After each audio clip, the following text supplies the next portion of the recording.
Well, if you can believe it, there's more bad news revolving around the Rust movie.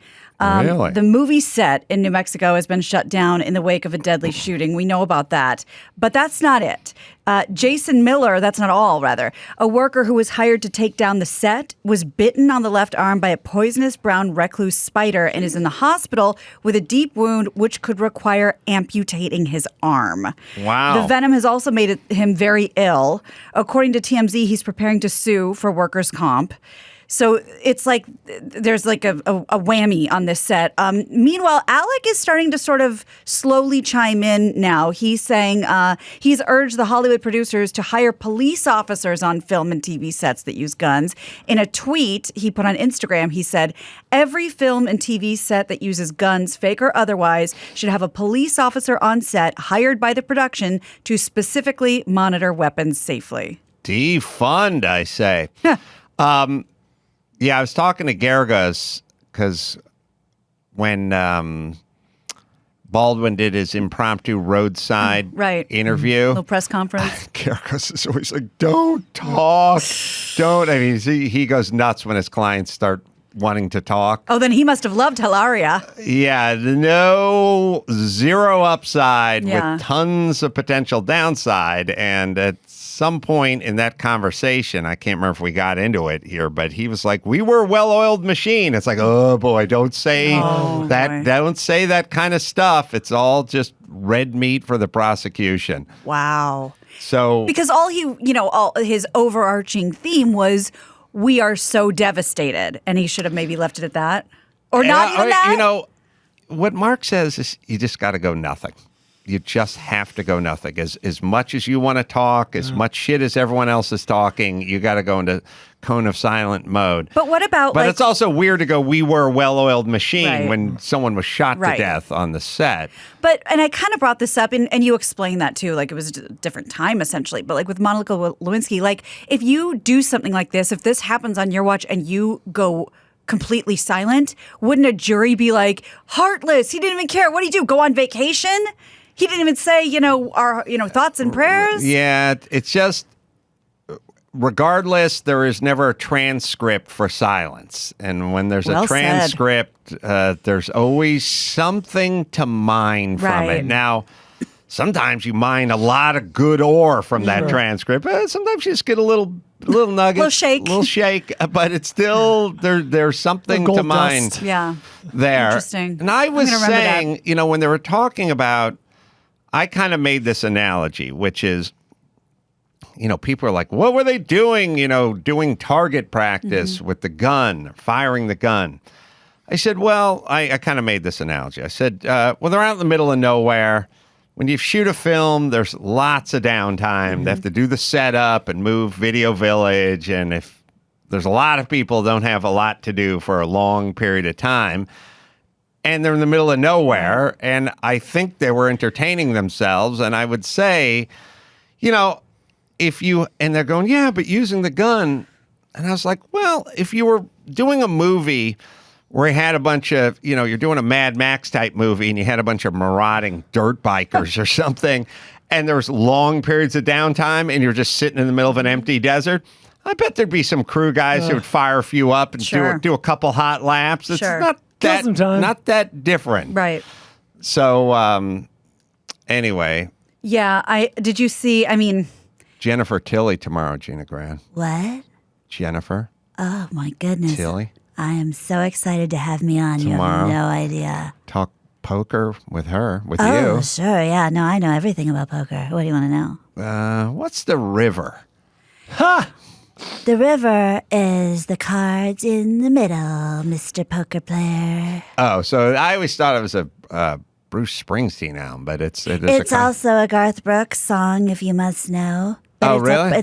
It's a widely accepted poker term, the river. Are you still? You were pretty close with Sam Simon from the. I was. I got the right Tilly. I was. No, it's not my sister, Mag's me. And remember when we were going through that split up, and I said nobody better get their hands on my Simpsons money. Yeah. That was funny. Yeah, it was funny. Well, it'll be good to talk to you a little more in depth tomorrow. Enchanted. Yeah, me too. Here's a name we haven't heard in a while, Oscar Pistorius. Oh, yeah. Yeah, you might remember him. I'll help you out. He was the South African double amputee track star who was convicted of fatally shooting his girlfriend in 2013. He's now eligible for parole, but with a twist. Very interesting thing that they do over there.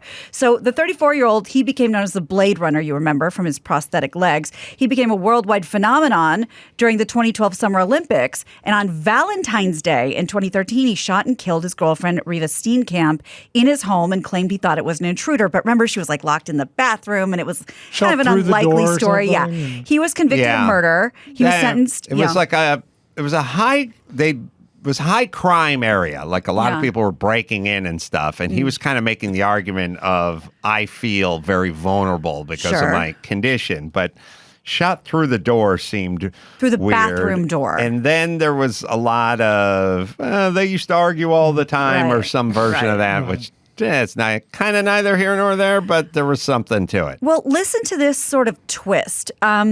He's supposed to be sentenced to 13 years, but under South African law, he became eligible for parole after completing half of his sentence and now must meet face-to-face with Steenkamp's parents, who will have input as to whether or not he gets parole. Mm-hmm. So you meet with the victim's family and they weigh in. This is a rom-com. Wow, yeah. Yeah. It's interesting. Yeah, she was a model, a television actress or some version or something. She was just pretty blonde. And he woke up in the middle of the night. It's kind of weird. Like, did they sleep together? Was she out? Fired through the door? Yeah. I thought they were fighting and she went to the bathroom. But again, this was 8 years ago.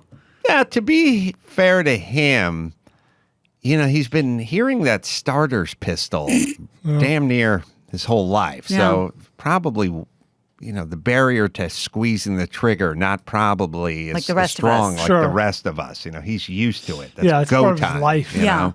Mm-hmm. That's an interesting defense. Oh, yeah. I would have made it. As a former South African defense attorney. Hey, speaking of guns, I have some unlikely bedfellows that make perfect sense when I'm going to tell you the story, it's going to make sense. The Texas Tribune reports that abortion rights advocates have found a very unexpected ally in their fight to overturn Texas's controversial abortion law, and that ally is gun rights advocates. Can you kind of see a connection? I'm going to make it a little clearer. The concern was first introduced in court by the Firearms Policy Coalition. That's a California-based nonprofit that advocates and defends gun rights laws nationally. And the group authored a type of filing offering information to the court in support of abortion providers. The Firearms Policy Coalition said Texas's law was written in a way that could provide a blueprint for other states to restrict gun rights by making it nearly impossible to challenge a state in federal court. So we know that Texas is doing this thing where the government's like, it's not us, you guys sue each other. And I think the gun rights advocates are seeing the writing on the wall and going, oh, we don't want to be sued by these guys. Well, everything is based on precedent, and then everything is based on never an apples-to-apples precedent, but hey, this thing's kind of like what we want to do. Yeah. And then it's all just sort of about, do you want bigger government or smaller government? Do you want more government? Personal freedom? No personal freedom? Yeah, I think the guns guys are all into the small government and the personal freedom. So it makes, at least it's consistent. Yeah, for exactly. Change. I couldn't tell you either way whether the people in this coalition are pro-choice or not pro-choice. I don't think that's the point. I think it's like you said, they see like, well, they're but for the grace of God go I. Let's not make it easier for them to do this to us. Yeah. They're probably, they probably skew a little more religious and a little less pro-choice in general, but gun is the first pro-choice. Right. Just some breaking news here. You have a black JanSport fanny pack that will be delivered tomorrow. Oh, God. Because the ones I have are like very flamboyant. I don't want to do that to you. Loud. Yeah. So I'll get it tomorrow and I'll bring it in the next day. All right. Did you guys see the video that went viral of Bezos' lady making the googliest eyes at Leonardo DiCaprio? No. Oh, you're going to love this. Okay, so Jeff Bezos has jokingly threatened to kill Leonardo DiCaprio on Monday. Lawrence Sanchez. Yeah, was she a former news person out here? Mm-hmm. Fox, right? Yep. Or 13 or She's. I'm going to show you in a second. This video surfaced of. Was this like at a climate summit or something? No, this was at a gala, at a film gala. This was an LA film gala. And she is, she's really throwing everything at Leo. So let's watch the video. what a charmed life she's led. She must have had a couple of belts. And Bezos standing there like yesterday's liver. So this has gone everywhere now. Everyone's seen it. And Bezos trying to have fun with it. He put up a tweet with a photo of himself. We have it standing over a sign reading "Danger, steep cliff, fatal drop" with a caption, "Leo, come over here. I want to show you something." Hey, that's funny. fun. Yeah. I should have said he's got a seat for him on the next That's rocket right. to outer space. It only goes one way. Yeah. But who among us, any one of you, with Leo sort of towering over you in a tuxedo, who among us wouldn't get Could a little resist. googly? Was Leo on an apple box or on the first step or something? I think he was on a step, actually. There was a serious step. Even though Bezos is fairly diminutive, I think that he was talking to them on a step because he was towering over them. God, the thing about the dudes in their sexual reach, like you think about a DiCaprio or Brad Pitt or something, they can stretch that shit out 40 years. Yep. Oh, yeah. They can have a Easily. 40-plus year run of Belle of the male ball. Yep. And could vanquish any woman. Do you want to take a guess at how old Leo's current girlfriend is? It's going to make my point. Bezos is 5'7". Oh, my. Never, That's reported. it's funny. He never gets the Napoleon complex, but he's still 5'7". Leo is 6 foot. Leo must be 44. I think he's 46. I He's don't. older than me. I 46. don't. 46. How old's this gal? 23. Yeah, That's right. halfway. Yes. Leo will be 47 on Thursday. Oh, happy Oh, birthday. no. And he's going to be dating his, at some point. He gets older, they stay the same age. Yeah, one of his next girlfriends is 4.5 years old right now. Yeah, for sure. Technically, because he's Jesus going to be Christ. mid-60s. When and he he'll gets do to her in that. 16 and a half years, yeah. Yeah, that's the way it works. Lock up your kindergartners. Bezos kind of Wait, my won. daughter's 5. I said 4.5. Bezos, she's too old for Too it. old, long in the That's true. tooth. Bezos kind of went age appropriate with Yeah. this gal. And did they get married? I think it's still girlfriend. Oh, okay. I think he's still in the middle of those proceedings. It's hard to extricate yourself from another multi-billionaire. Yeah. What do you do if you're her? Do you just go along for the ride and just enjoy the shit out of Which this one? life? Lawrence Sanchez. Any one of them. Yeah, I mean, you just go along. You just, let's not pressure him for marriage too much. I don't want to, I don't want to Yeah. have him get cold feet or I think you're something. getting enough out of the just deal as show is. up and just enjoy. I think so. Not to be too crass about it, but Lawrence Sanchez may have been in danger of aging out of the industry at a certain point soon. And so to fall upwards to Jeff Bezos' girlfriend is that is found gold. And a disgusting indictment on our society, because I think you're right.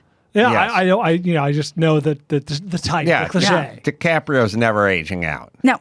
No. Well, in fact, I don't know if you saw that. It wasn't newsworthy, but Sarah Jessica Parker tweeting because there was some paparazzi candid pic of her at lunch with Andy Cohen, who's very salt and pepper hair Sure. and distinguished, nice looking man. Well, guess what? She had gray hair too. And everybody lost their fucking minds. And she was like, what am I supposed to do? Not age?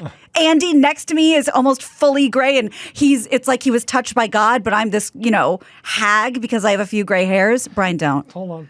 Yes. I mean, and it's also, she made her bones on looking like who she looked like. Now it's having a harder time doing that. But She's just at brunch. She's not in makeup. Yeah, I agree. How dare she? Yeah. Should learn a lesson from I this. know. Gay guys love Sarah Jessica Parker, don't they? And how? Why do they love her so much?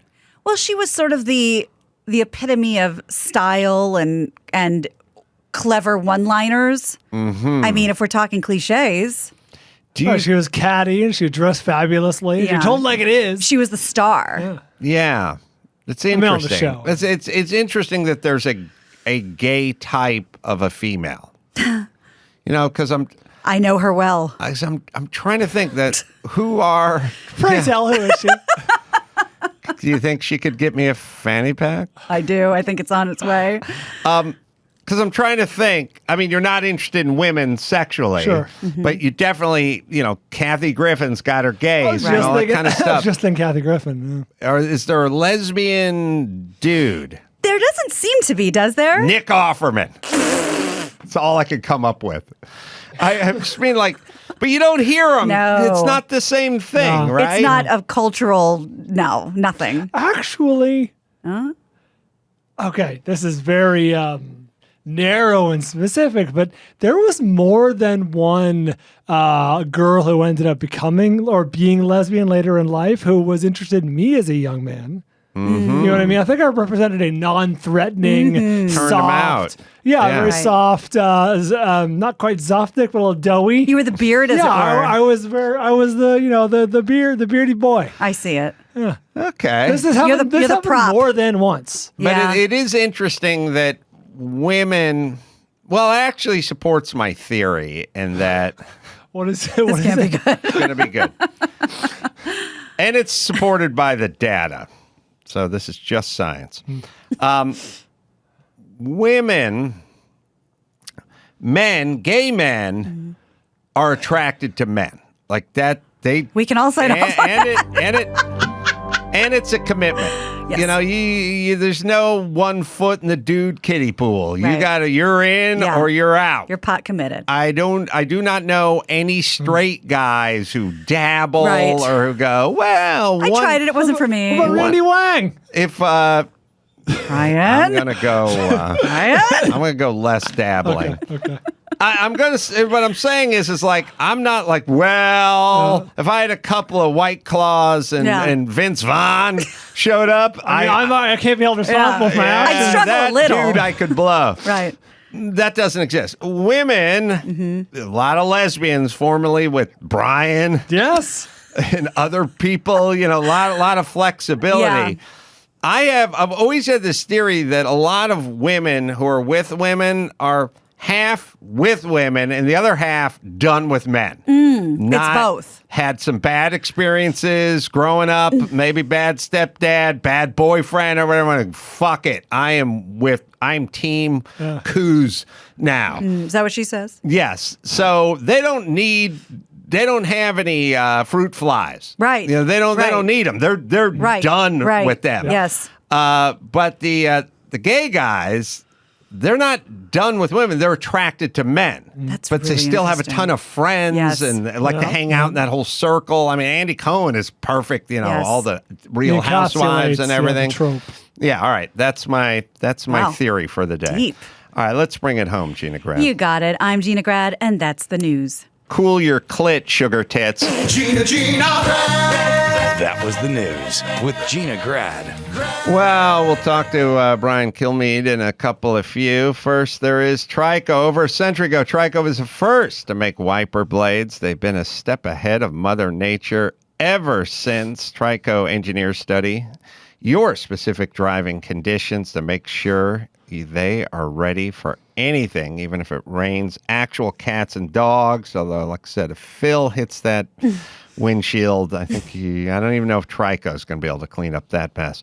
Whatever the weather, Trico wipers maintain maximum windshield contact no matter what your driving habits. You'll always find the right wiper blade for your vehicle. I got them on my rig. Brian's uncle said always go with Trico. By name, he By said. name. Trico, the future of wipers since 1917. To find a store near you and see the latest offer, visit TricoCatsAndDogs.com. That is TricoCatsAndDogs.com. Cindy Crawford was born in DeKalb, Illinois, and then she left. Right. Then she left. Never to be heard from again in that town. She was born there, and then she turned 15 and a Right. half, and she's never come back again. Right.